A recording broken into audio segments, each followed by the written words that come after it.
moving on to game number 2, Tampa Bay Lightning at the New York Rangers, 5 o'clock Eastern time, or check that, 8 o'clock Eastern time, 5 o'clock Pacific. And then this is obviously game 1 of this series, so I'm going to give you some background between these two. The Rangers won all 3 meetings this season.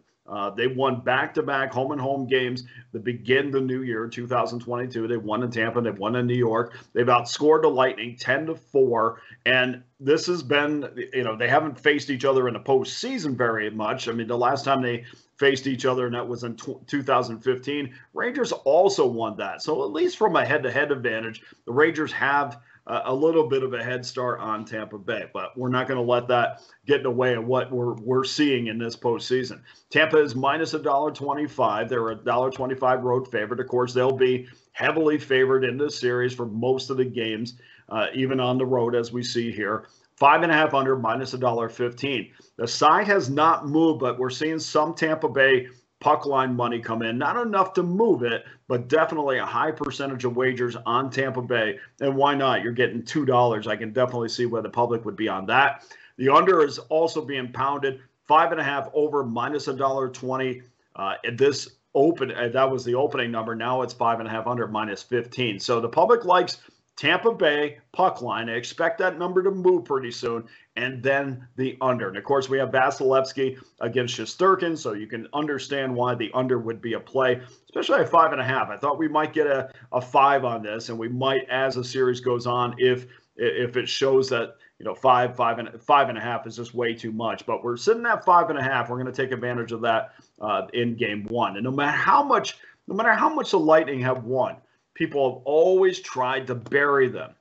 And this has been going on for years, honestly. I mean, people have always said, well, they're not good enough. They're not deep enough. They're this, they're that. And it is just continue to win hockey games. I mean, we've seen it this year. We've seen, against Florida, there was all sorts of reasons why they weren't going to be able to beat the league's top offense. We even saw it against Toronto. Oh, Toronto and their big stars, and Tampa Bay won that in 7. So they've knocked off two of the league's top offensive teams, and they've done so in 11 games, which is 3 more than what the Rangers have needed to win and get to this point themselves. So the point about that is rest is a definite factor when you're talking about the Tampa Bay Lightning. And why is it a factor? Well, obviously, because they've won 2 Stanley Cups over the last 2 years. They've played more hockey than anybody in the NHL. So even a couple days rest more than the Rangers is going to be beneficial. After last season, many wondered about their depth. Is their depth going to be as good as it had been, which is the reason why they've won 2 cups? Well, in comes Corey Perry. In comes Ross Colton. Those 2 guys, they showed up on that third line and said, we got your depth. I mean, Corey Perry, you've been following this league for a long time, is a NHL bona fide veteran. And to put him on that third line and for him to contribute, there's no problems with depth. Questions remained about Andrei Vasilevsky. People said, even at the end of this year, well, I'd see some cracks. In the Pittsburgh series, people said, well, I didn't think he played as well that we've seen in the past. He just gets stronger and stronger and carries his team when he needs to. I mean, this is a guy that, 16, 17 straight games where he hasn't lost back-to-back games.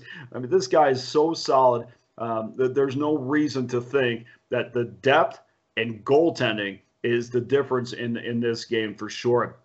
The Lightning also, they did one thing after last season. Actually, when they were struggling to get to the Stanley Cup final, they went out and they got bigger, they got more physical. That is going to be key against a Rangers team that is going to try to be physical with them. I think Tampa Bay can play any type of game that the Rangers want to play, and really the game that the Rangers want to play is a physical style of hockey that creates transition off of your mistakes. Tampa Bay is not a team that's going to make a ton of mistakes, so I think it's going to be very difficult. We even saw the Rangers, struggle to get shots on net in their last series. I can't imagine with a team like Tampa Bay that is going to carry the puck more than the Rangers were, how many shots on net that they will struggle to get against Tampa, especially early on. So ultimately, to me, the combination of rest, depth, and goaltending is in the favor of the Tampa Bay Lightning. So let's get to tonight's official selection. I like teams who have something to prove, and I think this with the series going the way it did, and perhaps thinking that they could have done a better job controlling the Game 4 against the Panthers, where I didn't think they were at their best. They'll have plenty of motivation against the Rangers, who are fresh off a 7-game victory against their Carolina Hurricanes. I'm going to take Tampa -1.5 plus $2. We did the same thing in the Edmonton series. We got 210 with the Edmonton Oilers. We're going to take advantage of the same oversight again. Tampa wins -1.5 plus $2.